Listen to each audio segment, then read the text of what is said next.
నమస్కారం వార్తలకు స్వాగతం. ముందుగా ముఖ్యాంశాలు.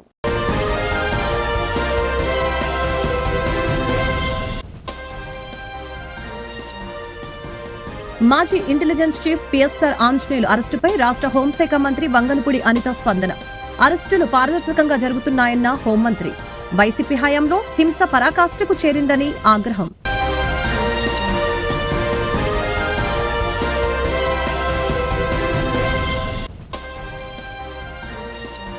Andhra Pradesh non gazetted officers association 14 demands ను నెరవేర్చాలని అసోసియేషన్ నేతల డిమాండ్. కాంట్రాక్ట్ ఉద్యోగుల్ని రెగ్యులర్ చేయాలని ప్రభుత్వానికి విజ్ఞప్తి.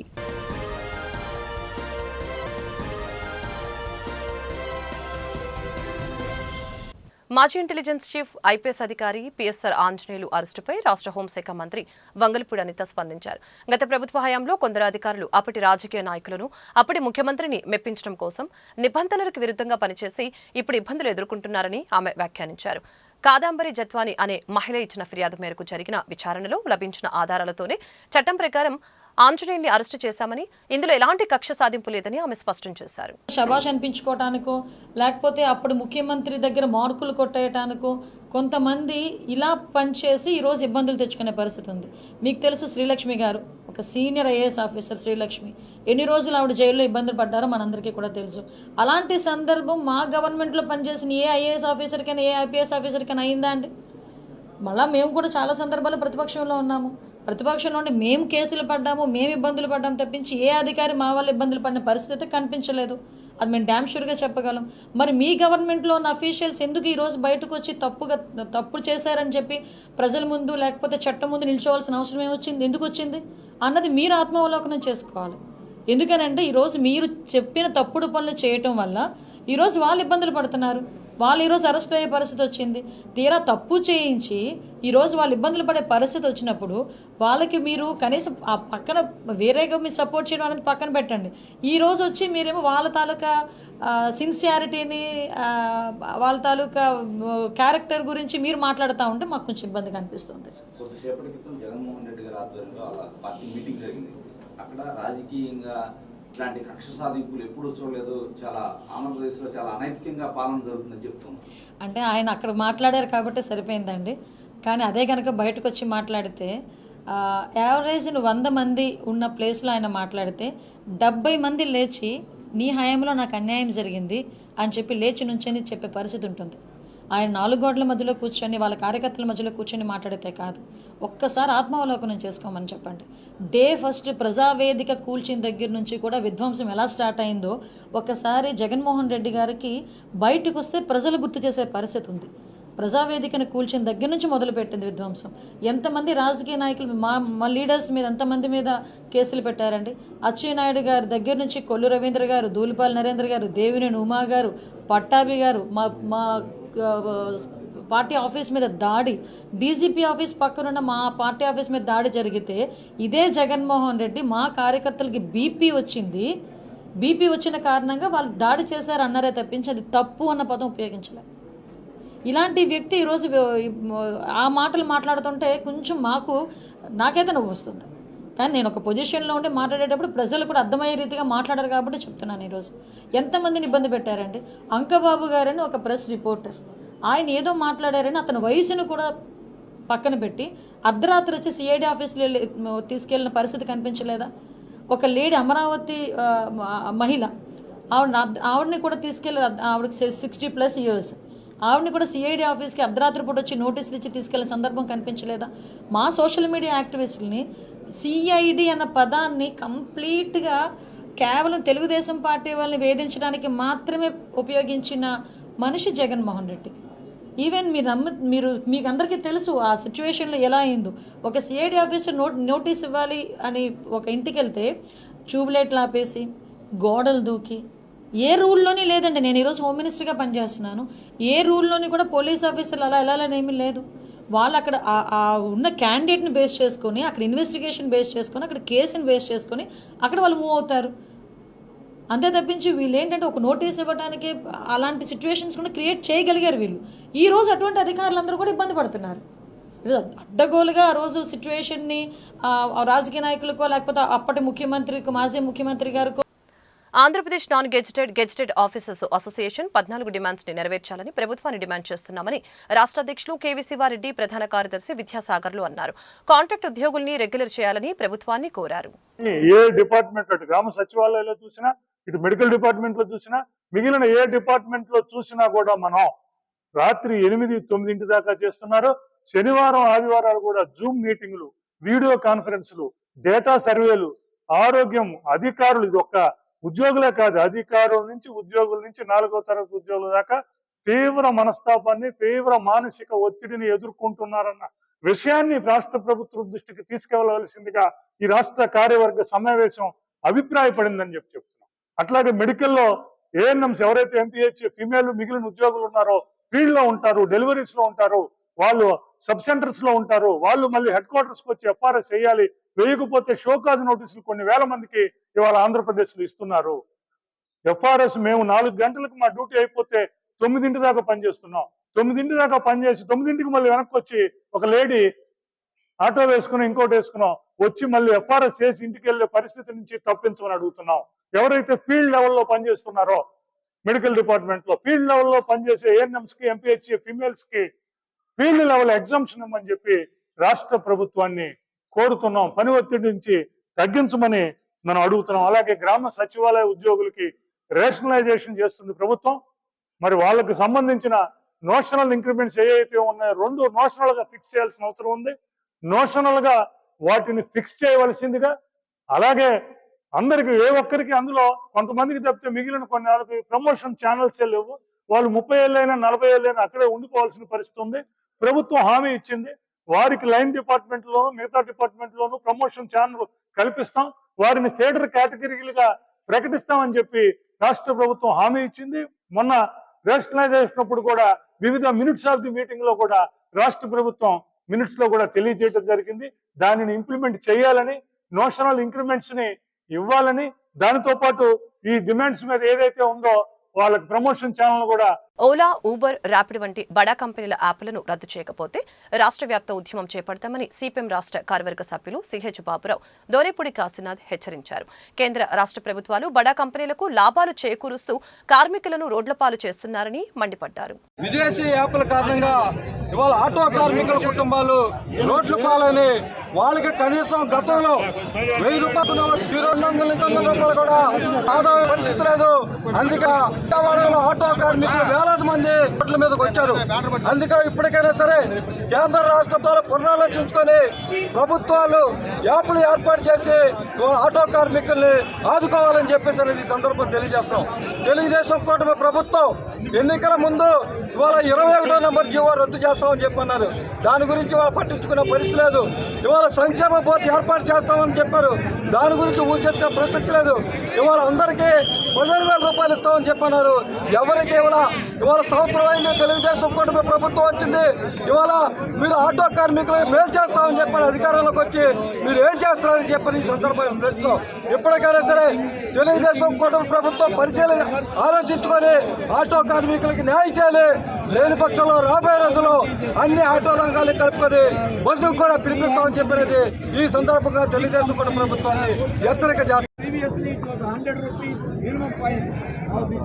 రాష్ట్రంలో లక్షలాది మంది ఆటో మీద ఆధారపడి జీవనం సాగిస్తూ ఉన్నటువంటి నేపథ్యంలో కేంద్ర రాష్ట్ర ప్రభుత్వాలు రెండూ కూడా రకరకాలైనటువంటి ఇబ్బందులకి లోను చేస్తూ ఉన్నటువంటి పరిస్థితి చూస్తా ఉన్నాం. ఈ నేపథ్యంలో ఓలా, ఊబర్, ర్యాపిడో అని చెప్పనేటువంటి సంస్థలు ఏవైతే ఉన్నాయో ఈ ఏజెన్సీలు ఎప్పటిదాకా ప్రభుత్వాల కనుసన్నల్లో నడుస్తూ ఉన్నాయి. ఈ 3 కూడా ప్రభుత్వాల కనుసన్నల్లో నడుస్తూ ఆటో రంగాన్ని పీల్చి పిప్పి చేస్తూ ఉన్నటువంటి పరిస్థితి చూస్తూ ఉన్నాం. అందుకని ఓలా, ఊబర్, ర్యాపిడో ఈ 3టిని కూడా రద్దు చేయాల్సినటువంటి అవసరం ఉందని చెప్పారని ఈ రోజు డిమాండ్ చేస్తా ఉన్నారు. ఈ డిమాండ్ ని కేంద్ర రాష్ట్ర ప్రభుత్వాలు రెండూ కూడా వగ్గాల్సినటువంటి అవసరం ఉంది. ఈ మధ్యనే అమిత్ షా గారు ప్రకటన చేశాడు, సర్కారీ వాహన్ అని చెప్పనేటువంటి పేరుతో వస్తుంది ఒక యాప్ అని చెప్పారని. 5% కమిషన్ ఇస్తాం, ఓలా ఊబరు ర్యాపిడోని మా దీంట్లోనే కట్టడి చేసి పెట్టుకుంటామని చెప్పలేని దాని సారాంశం. నేను అడుగుతా ఉన్నా, ఓలా ఊబరు ర్యాపిడో ఏజెన్సీస్ని తొక్కిపెట్టి మీకెందుకు మీరు ఉండండి అట్లా అని దాన్నే మళ్ళీ పరోక్షంగా కొనసాగించేదానికి సర్కారీ వాహనం చెప్పనేటువంటి పేరుతో ఆ యాప్ని తిరిగి కొనసాగించేదానికి కనుక ప్రయత్నం చేస్తే మాకు ఒరిగేదేమీ లేదు. మాకు చెప్పదప్ప మాకేమీ బొవ్వ గడిచేటువంటి పరిస్థితి లేదు. ఇది ఆటో కార్మికుడి యొక్క వాదన. అందుకని కేంద్రంలో ఉన్నటువంటి ప్రభుత్వాన్ని డిమాండ్ చేస్తూ ఉంది, సానుకూలమైనటువంటి యాప్ ఏదైతే ఉందో ఆ యాప్ని కమిషన్ పెంచడం ద్వారా గవర్నమెంటే ఏర్పాటు చేసి, కమిషన్ పెంచడం అంటే వాళ్ళలాగా వీళ్ళలాగా నువ్వు దోపిడీ చేసేటువంటి పరిస్థితి వస్తే సాధ్యం కాదు ఇది. అందుకని అలా కాకుండా చేయాలి అని చెప్పనేటువంటి ఉద్దేశంతో ఈరోజు ప్రభుత్వాన్ని మీద ఆటో కార్మికులు డిమాండ్ చేస్తూ ఉన్నారు. ఒకవైపు జీవో నంబర్ 21, ఒకవైపు ఈ యాప్లు, ఒకవైపు ఓలా ఊబర్ ర్యాపిడోలు, ఇవన్నీ కలిపి ఇవాళ ఆటో రంగం ఎలా ఉంది అని అంటే బాడీ మీదకి వెళ్ళటానికి సిద్ధంగా ఉందంటే ఆశ్చర్యం లేదు. బాడీ మీద పడుకోబెట్టడానికి ఈ ఆటో రంగాల్ని తీసుకెళ్లి పెడతా ఉన్నారు మీరు. ఇది ఎలా సాధ్యం అని చెప్పలేటువంటి అడుగుతున్నాం. అందుకనే CITU city auto workers union విజయవాడే కాదు, దేశవ్యాప్తంగా ఈ యాప్లకి సంబంధించినటువంటి దాని మీద, ప్రైవేట్ ఏజెన్సీస్కి సంబంధించిన దాని మీద దేశవ్యాప్తంగా ఉద్యమాన్ని చేపట్టేదానికి CITU నిర్ణయించింది. ఆ CITU నిర్ణయం మేరకు ఈరోజు విజయవాడ నగరపాలక సంస్థ కార్పొరేటర్లు విజ్ఞాన యాత్ర పేరుతో విహారయాత్ర చేస్తున్నారని సిపిఎం నాయకులు దోనేపూడి కాశీనాథ్, కార్పొరేటర్ బోయా సత్యబాబు ఆరోపించారు. గతంలో ఇలాగనే విజ్ఞాన యాత్రల పేరుతో చేసిన యాత్రల వలన నగరానికి కలిగిన ప్రయోజనం ఏంటని ప్రశ్నించారు. యాత్రల పేరుతో నగరపాలక సంస్థ ఇప్పటివరకు 2,47,71,000 ప్రజల సొమ్ముని దుర్వినియోగం చేశారని మండిపడ్డారు. అందరికీ నమస్కారం. విజయవాడ నగరపాలక సంస్థలో వైసీపీ పరిపాలనా కాలం 4 ఏళ్లు పూర్తయిపోయి 5వ ఏడు నడుస్తుంది. ఈ 4 ఏళ్ల కాలంలో విజయవాడ నగరానికి సంబంధించినటువంటి ప్రజలు అనేక సమస్యలు నేటికి ఎదుర్కొంటున్నారు. సరైన తాగునీరు, మంచినీరు సప్లైలో ఇబ్బందులు, అలాగే రంగుమారిన మంచినీరు, మురుగునీరు, ఎండాకాలం ఎంత తీవ్రంగా ప్రజలు బయటికి రావాలంటే భయపడుతున్న ఈ పరిస్థితుల్లో దోమలు చీల్చి చెండాడుతున్నటువంటి స్థితి, ఎక్కడికక్కడ పారిశుధ్యం పడకేసి మురుగుతో నగరం కంపు కొడుతున్నటువంటి పరిస్థితి, అలాగే అభివృద్ధి పనులు నిలిచిపోయి నగరపాలక సంస్థకి నిధులు లేక, పనులు చేసిన కాంట్రాక్టులకి బిల్లులు చెల్లింపు చేయక, నగరం యొక్క ఆర్థిక పరిస్థితి కానీ, నగర అభివృద్ధి కానీ అధోగతి పాలవుతున్న ఈ పరిస్థితుల్లో విజయవాడలో ఉన్నటువంటి పాలకపక్షంగా ఉన్న వైసీపీ, రాష్ట్రంలో పాలకపక్షంగా ఉన్న టీడీపీ ఇద్దరూ కలిసి ఈరోజు నగరపాలక సంస్థ యొక్క నిధుల్ని దుర్వినియోగం చేసే కార్యక్రమంలో భాగంగా జనం సొమ్ముతో జల్సాలు, దీనికి వీరు విజ్ఞాన యాత్రల పేరుతో ఇప్పటికీ 3 విడతలు పూర్తి చేశారు. ఈ 3 విడతల విజ్ఞాన యాత్రలలో, ఈ జలసాల్లో విజయవాడకు సంబంధించి ఎటువంటి ప్రాజెక్టుల్ని మీరు పరిశీలించిన ప్రాంతాల్లో అప్లై చేశారు, వాటి అభివృద్ధి విషయాలు ఏంటనేది గత కౌన్సిల్లో కూడా మేము రాతపూర్వకంగా ప్రశ్నలు కూడా వేయడం జరిగింది. అప్పటి నుంచి ఇప్పటి వరకు వాటికి సమాధానం ఇంతవరకు లేదు. మరలా ఇప్పుడు నిన్నటి నుంచి మళ్ళీ ఈ విజ్ఞాన యాత్ర అంటే విహారయాత్ర కార్యక్రమాలకి బయలుదేరి వెళ్ళారు. మొదటి విడత 40,21,000, రెండో విడత 47 లక్షలు, మూడో విడత 78,50,000 ఈ బడ్జెట్ ప్రవేశపెట్టే బడ్జెట్ ఖర్చు చూపిస్తున్నారు. మరలా వచ్చే మార్చి లోపు ఇంకొక 82 లక్షలు ఈ యాత్రా కార్యక్రమాలకి ఖర్చు చేస్తారని పెట్టారు. అంటే మొత్తంగా 2,47,71,000 రూపాయలు విజయవాడ నగర ప్రజల సొమ్ము ఈరోజు జనం సొమ్ము జలసాలు చేసే కార్యక్రమానికి వైసీపీ, టీడీపీ కూడబలుక్కొని దుర్వినియోగం చేయడం, ఇది నగర ప్రజల పట్ల మీ బాధ్యత ఇదేనా అని మేము ప్రశ్నిస్తున్నాం. మన కోతవేటు దూరంలో ఉన్నటువంటి వెలగపూడి సచివాలయం, మన రాష్ట్ర సచివాలయానికి విజయవాడకు రావాల్సినటువంటి ప్రజెంట్ 500 కోట్ల రూపాయలు మన విజయవాడ అభివృద్ధికి రావాల్సిన గ్రాంట్లు పెండింగ్ లో ఉన్నాయి. అది స్ట్రామ్ వాటర్ డ్రైన్ నిధులు 289 కోట్లు, ఏపీ గ్రాంట్స్ నిధులు 132 కోట్లు, ఇంకా మన నగరానికి రావాల్సి ఉన్నాయి. వీటిని రప్పించేదానికి ఒక అరగంట టూరు ఎందుకని ఇప్పటి వరకు మీరు ఏర్పాటు చేయటం లేదు? అంటే మీకు చిత్తశుద్ధి, విజయవాడ నగర అభివృద్ధి పట్ల చిత్తశుద్ధి లేదు. గతంలో వైసీపీ రాష్ట్ర పరిపాలన చూసినా, ఇప్పుడు టీడీపీ రాష్ట్ర పరిపాలన చూసినా, మీరు రాష్ట్ర ప్రభుత్వాన్ని విజయవాడ నగరానికి సంబంధించిన నిధులు రాబట్టే విషయంలో అరగంట టూర్కి మీకు టైం లేదు. కానీ 14 ఒక జూనియర్ న్యాయవాదిగా ఉన్న తనకి జరిగిన అన్యాయంపై ఫిర్యాదు చేసిన ఇంతవరకు ఎఫ్ఐఆర్ బుక్ చేయలేదని, పైగా కేసు ఉపసంహరించుకోవాలని బెదిరిస్తున్నారని సుప్రీంకోర్టు, హైకోర్టు ఈ విషయాన్ని సుమోటోగా తీసుకుని న్యాయం చేయాలని జూనియర్ లాయర్ మణిప్రియ కోరారు. గాంధీనగర్లోని ప్రెస్ క్లబ్లో నిర్వహించిన విలేకరుల సమావేశంలో ఆమె మాట్లాడుతూ 2023 నుంచి బెజవాడ బార్ అసోసియేషన్లో మెంబర్గా కొనసాగుతున్నారని చెప్పారు. అంతకుముందు తన భర్తతో ఫ్యామిలీ సమస్యలు ఉండటంతో ఆ కేసు నిమిత్తం కోర్టుకి వస్తూ ఉండేదాన్నని అన్నారు. కారిడార్ ఉంటుంది సార్, ఆ కారిడార్ లోంచి నేను కోర్టులోంచి బయటకు వస్తుంటే అప్పటికే వెయిట్ చేస్తున్నాడు పెట్టెల శ్రీనివాస్ అనే అడ్వకేట్ అండి, సీనియర్ అడ్వకేట్. ఆయన ఇంకా వెళ్తా ఇదివరకే నేను ఇంతకుముందు నాకు నా భర్తకి డిస్ప్యూట్స్ ఉన్నాయండి. డిస్ప్యూట్స్ ఉండటం వల్ల నేను 2016 నుంచి నా భర్త యొక్క సమస్యల మేరకు ఫ్యామిలీ కోర్టులో నేను అటెండ్ అవుతూ ఉన్నానండి. కేసుల నిమిత్తం, నా భర్త యొక్క కేసుల నిమిత్తం నేను అటెండ్ అవుతూ ఉన్నాను. అవుతూ ఉండగానే నేను ఇంతకుముందే నేను పెన్నమనేని సిద్ధార్థలో డెంటల్ చదివానండి. ఆ తర్వాత దాన్ని డిస్కంటిన్యూ చేసిన తర్వాత మ్యారేజ్ అయింది.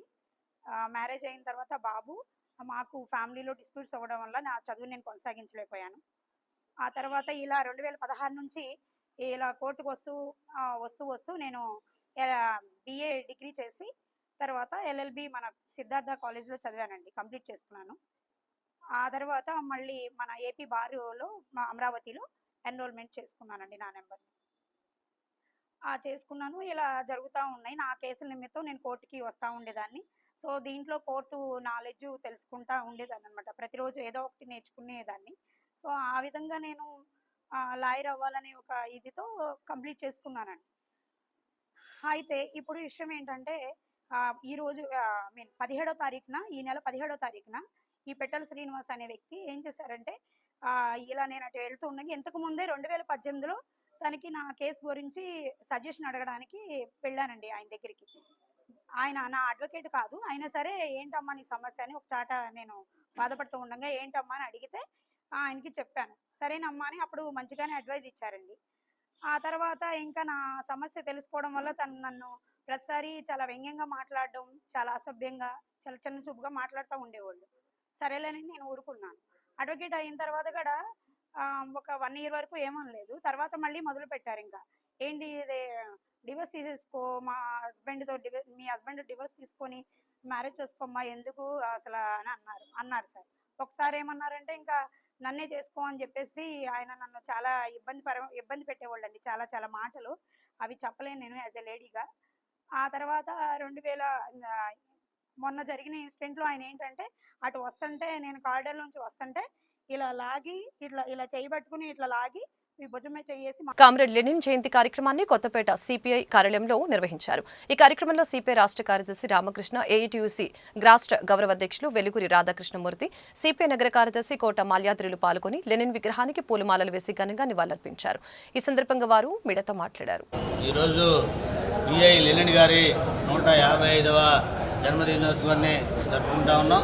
ప్రపంచం అంతా కూడా ఈ రోజున మరి లెనిన్ గారి జన్మదినోత్సవం జరుపుకునే దాంట్లో భాగంగా గుంటూరులో ఈ కార్యక్రమాన్ని నిర్వహించుకుంటా ఉన్నాం. దీనికి రాష్ట్ర పార్టీ కార్యదర్శి గారు రామకృష్ణ గారు కూడా హాజరవడం జరిగింది. ఏదైనప్పుడు కూడా ఈ ప్రపంచంలో మొట్టమొదటి కమ్యూనిస్ట్ రాజ్యాన్ని స్థాపించినటువంటి పిఐ లెనిన్ గారి 155వ జయంతి సందర్భంగా వారికి జోహార్లు అర్పిస్తూ, ఏదైతే అక్టోబర్ విప్లవం ఘనంగా నిర్వహించిన తర్వాత ఆ రోజున మరి రష్యాలో కమ్యూనిస్ట్ ప్రభుత్వం ఏర్పడిందో ఆ రోజు నుంచి ప్రపంచమంతా కూడా కార్మిక రాజ్యాలు, కమ్యూనిస్ట్ రాజ్యాలు, వర్కర్స్ పార్టీలన్నీ కూడా మరి అధికారాలకు రావడం జరిగింది. అనంతరం అనేక దేశాల్లో మరి కమ్యూనిస్టులు ఈ రోజున కార్మికులకి మరి ప్రజలకి అండగా మరి అనేక పోరాటాలు నిర్వహించడమే కాకుండా ఈరోజు మరి ఏ కార్యక్రమం వచ్చినా కూడా ఎవరికి ఇబ్బంది వచ్చినా ఎర్ర జెండా గుర్తొచ్చే పరిస్థితి మరి ఆ రోజున వారి పోరాట ఫలితంగా వచ్చిందనేది కూడా గుర్తు చేసుకుంటూ, దేశంలోనే కాదు ప్రపంచంలో ఎవరికి కూడా చనిపోయినా విజయ్ లెనిన్ గారి మరి విగ్రహం మరి ఏదైతే ఆయన భౌతిక కాయం ఇప్పటికి కూడా మరి రసాయనాల్లో ప్రభుత్వం మరి భద్రపరిచి లక్షల మంది ఆయన ఇప్పటికి కూడా మాస్కోలో సందర్శించుకుంటా ఉన్నారు. ఈ రకంగా ఉన్న ఆయనకి మార్గంలో నడిచే దాంట్లో భాగంగా వారు ఇచ్చిన ఆశయాలను మరి కొనసాగింపులో భాగంగా సిపిఐగా వారి బాటలో కొనసాగిస్తామని మరి మీ అందరికీ కూడా తెలియజేస్తూ వారికి ఘనమైన జోహార్లు అర్పిస్తూ ఉన్నాం. ప్రపంచంలో మొట్టమొదటిసారిగా కార్మిక వర్గ నాయకత్వంలో విప్లవాన్ని జయప్రదం చేసి ప్రభుత్వాన్ని ఏర్పాటు చేసిన మహనీయుడు లెనిన్ గారి 155వ జయంతి సందర్భంగా ఘనంగా నివాళులర్పిస్తాం. ఇవాళ ప్రపంచవ్యాప్తంగా కమ్యూనిస్ట్ పార్టీలు, వర్కర్స్ పార్టీలు, సోషలిస్ట్ పార్టీలు, వామపక్ష మేధావులందరూ కూడా అన్ని చోట్ల కూడా లెనిన్ మహాశయునికి ఘనంగా జోహార్లు అర్పిస్తూ ఉన్నారు. ఒక మనిషిని మరో మనిషి దోపిడీ చేయని ఒక సమాజం రావాలి, సోషలిస్ట్ సమాజాన్ని ఏర్పాటు చేయాలని జరిగిన మహా విప్లవమే అక్టోబర్ మహా విప్లవం. అంతేకాకుండా ఇవాళ కమ్యూనిస్ట్ పార్టీలు కొంత బలహీనపడినప్పటికీ ఇప్పటికి కూడా ప్రపంచంలో సామ్రాజ్యవాదులకు వ్యతిరేకంగా గట్టిగా ధైర్యంగా నిలబడి ఛాలెంజ్ చేయగలిగింది మాత్రం కమ్యూనిస్టులు అని కూడా మనవి చేస్తాం. ఎందుకంటే అమెరికాలో ట్రంప్ రెండోసారి అధికారంలోకి వచ్చిన తర్వాత ఇవాళ ప్రపంచాన్ని బెదిరిస్తూ ఉన్నాడు. అందరూ కూడా వాళ్ళకి లొంగిపోతూ ఉన్నారు. ఇవాళ అమెరికన్ వైస్ ప్రెసిడెంట్ మన ఇండియాకు వస్తే నరేంద్ర మోడీ గారు మన భారతదేశ ప్రభుత్వం ఆయనకి రెడ్ కార్పెట్ వెల్కమ్ చెప్తూ ఉంది. ఇవాళ ఇండియాను కూడా బెదిరిస్తూ ఉన్నారు. ఇండియాకి సంబంధించిన దిగుమతులపైన కూడా సుంకాలు పెంచుతూ ఉన్నారు. ఇలాంటి తరుణంలో ఇవాళ ప్రపంచంలో అమెరికన్ సామ్రాజ్యవాదానికి వ్యతిరేకంగా ధైర్యంగా మాట్లాడగలిగింది ఎక్కడైతే కమ్యూనిస్ట్ పార్టీ అధికారంలో ఉందో ఆ చైనా దేశంలోనే మాట్లాడగలుగుతూ ఉన్నారు. కాబట్టే చెప్తా ఉన్నాం, ఇవాళ ఖచ్చితంగా సామ్రాజ్యవాద పెట్టుబడిదారీ విధానానికి ప్రత్యామ్నాయం ఏదైనా ఉంది అంటే అది ఖచ్చితంగా సోషలిజం, మార్క్సిజమే.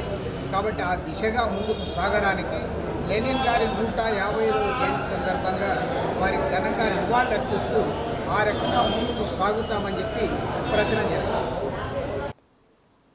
మే నెల 20వ తేదీన దేశవ్యాప్తంగా సమ్మె నిర్వహిస్తున్నట్లు ఏఐటీయూసీ రాష్ట్ర కార్యదర్శి వెలుగురి రాధాకృష్ణమూర్తి చెప్పారు. దాదాపు 20 కోట్ల మంది ఈ సమ్మెలో పాల్గొంటారని తెలిపారు. కార్మికుల గొంతు నొక్కే విధంగా లేబర్ కోడ్లు ఉన్నాయని అన్నారు. కొత్త చట్టాలను వెంటనే ఉపసంహరించుకోవాలని డిమాండ్ చేశారు. కార్మికుల సమస్యల పరిష్కారం కోరుతూ మే నెలలో విస్తృతంగా ఉద్యమాలు చేస్తున్నట్లు ఈ సందర్భంగా తెలియజేశారు. ఈ సమావేశంలో ఏఐటీయూసీ నేతలు మేడ హనుమంతరావు, ఆకేటి అరుణ్ కుమార్, జి సురేష్ బాబు, రావుల అంజుబాబు, కోట మాల్యాద్రి, పుప్పాల సత్యనారాయణ పాల్గొన్నారు. గుంటూరు జిల్లా ముఖ్య కార్యకర్తల సమావేశం ఇక్కడ జరుగుతూ ఉంది. దీనిలో అన్ని కార్మిక సంఘాలు భవిష్యత్తులో చేపట్టబోయేటువంటి కార్యక్రమాలు, దానికి సంబంధించినటువంటి వివరాలని మాట్లాడుకుని తగిన కార్యాచరణ రూపొందించుకోవడానికి సమావేశం జరుగుతూ ఉంది. ప్రధానంగా నరేంద్ర మోడీ రెండోసారి అధికారంలోకి వచ్చిన తర్వాత 4 కార్మిక కోడ్లని, కార్మికుల గొంతు నొక్కేటువంటి కార్మిక కోడ్, 4 కార్మిక కోడ్లను తయారు చేసి వాటిని అమలు జరపడానికి ప్రయత్నం చేస్తూ ఉన్నారు. ఏప్రిల్ 1వ తేదీ నుండి అమలు జరిపే ప్రయత్నం చేశారు. కార్మిక వర్గం నుండి వ్యతిరేకత తీవ్రంగా రావటం వల్ల ప్రస్తుతానికి దాన్ని వాయిదా వేశారు. అయితే ఆ కత్తి కార్మిక వర్గం మీద వేలాడుతూనే ఉంది. అందుకే దేశవ్యాప్తంగా కార్మిక వర్గం, అన్ని కార్మిక సంఘాలు, ఈ దేశంలో ఉండేటువంటి ప్రధాన కార్మిక సంఘాలన్నీ ఒక తాటిపైకి వచ్చి మే 20వ తేదీన పెద్ద ఎత్తున దేశవ్యాప్తంగా సమ్మె నిర్వహించాలని చెప్పి నిర్ణయం చేయడం జరిగింది. దాదాపు 20 కోట్ల మంది ఆ సమ్మెలో పాల్గొనబోతూ ఉన్నారు. రైతాంగం కూడా ఆ సమ్మెలో పాల్గొనబోతూ ఉంది. దీనికి సంబంధించినటువంటి కార్యాచరణ రూపొందించుకోవడానికి ఈ నెల 25వ తారీఖున విజయవాడలో ఒక పెద్ద కార్మిక సంఘాల సదస్సు జరుగుతూ ఉంది. ఆ సదస్సులో అంటే ఏప్రిల్ 25వ తేదీ జరగబోయేటువంటి ఆ సదస్సులో కార్మిక వర్గం ఈ జిల్లా నుండి పెద్ద ఎత్తున పాల్గొనాలని విజ్ఞప్తి చేస్తున్నాం. కేంద్ర ప్రభుత్వం ఇటీవల బడ్జెట్ ప్రవేశపెట్టింది.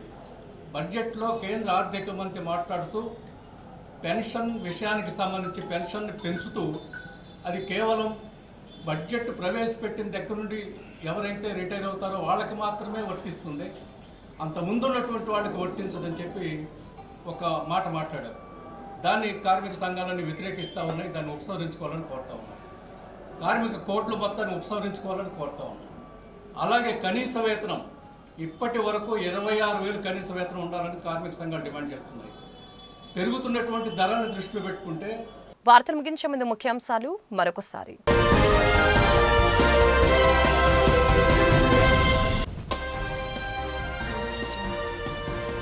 మాజీ ఇంటెలిజెన్స్ చీఫ్ పిఎస్ఆర్ ఆంజనేయులు అరెస్టుపై రాష్ట్ర హోంశాఖ మంత్రి వంగలపూడి అనిత స్పందన. అరెస్టులు పారదర్శకంగా జరుగుతున్నాయన్న హోంమంత్రి. వైసీపీ హయాంలో హింస పరాకాష్ఠకు చేరిందని ఆగ్రహం.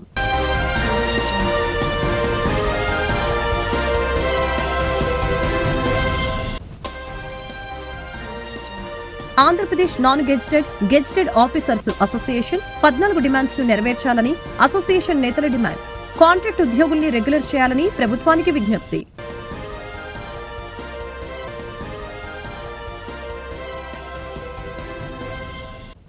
ఈ వార్తలు ఇంతటితో సమాప్తం. మరొక బులెటిన్లో మళ్ళీ కలుద్దాం. నమస్కారం.